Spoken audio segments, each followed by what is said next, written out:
my name is Brain of Terror and I'm an NSO at Dublin Roller Derby. In this video, I'm going to show you the absolute bare minimum you need to know to run the scoreboard in less than 5 minutes. So, let's see what the bare minimum is. Here's the rules. They say we need the period clock, the jam clock, and the official score. Everything else is nice to have. Great. So let's open up the operator panel. This dialog will come up. Press X. At some point, the jam timer will do their rolling whistle, 5 seconds, and start the jam. Lead is declared. Lead's not one of the 3 things we care about, so nothing to do. Some points are put up. This will fade. More points are put up. Now, skaters can only go around the track so fast, so that's fine. And then maybe the jam is called, so we want the 4th whistle is when we want to press the button. Tweet, tweet, tweet, tweet, tweet, tweet, tweet, tweet, tweet. So 4th whistle, not the 1st whistle, not the 12th whistle. So here we go. So the official jam clock and so on is here. So this is the lineup clock. The jam timer should be looking at this, and on 25 seconds, they should be going 5 seconds. Dum, dum, dum. 5 seconds. Tweet.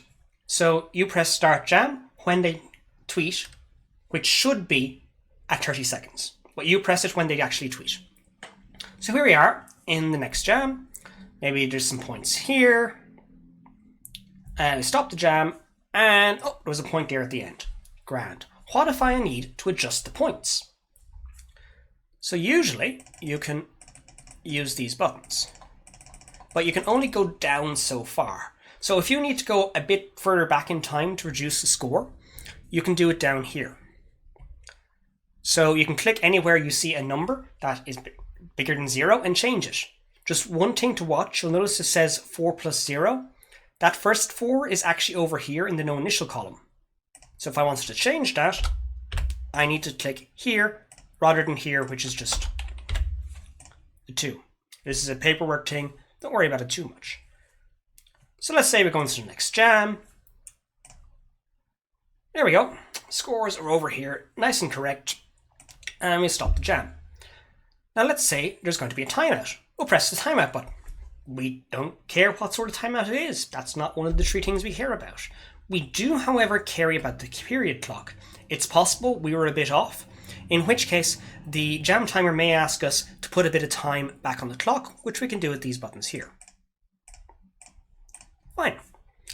Now, at some point, the timeout will end. We'll have a rolling whistle, wee wee, and we end the timeout. There'll be a 5 seconds call, and the jam will start. Grand. Now, this is only a 5-minute video, so we're not going to do an entire period. So we're going to stop the jam, and I'm just going to advance time. Cool.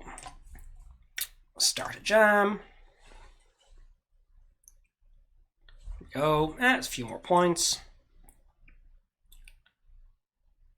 Cool. Now we're coming to the end of period 1. There was less than 30 seconds left on the period clock, so everything goes red to tell you that there shouldn't normally be another period. Another jam in the period, unless someone calls a timeout or is a discretionary jam or something. That's fine. So otherwise that would just be 0. Cool. So we'll advance, and we're now in intermission. So an important thing to note, if you start a jam now, it will go in period 1, because there might be a discretionary jam or a timeout or something. If you want to go into period 2, there needs to be less than a minute on the intermission clock. So I'm just going to set this down to a second. Intermission is fired. We're going to period 2. I start the jam. There's some points. I stop the jam, so on and so forth, exact same as before. I'm once again going to advance the period clock. And now we're at the end of the game. We'll presume there's no more jams. You'll notice this end of period controls is flashing. So you click on that. And what you do is you wait for the scorekeepers and the jam refs to confirm that the scores are final. Like if there's an overtime jam, start jam's right over there.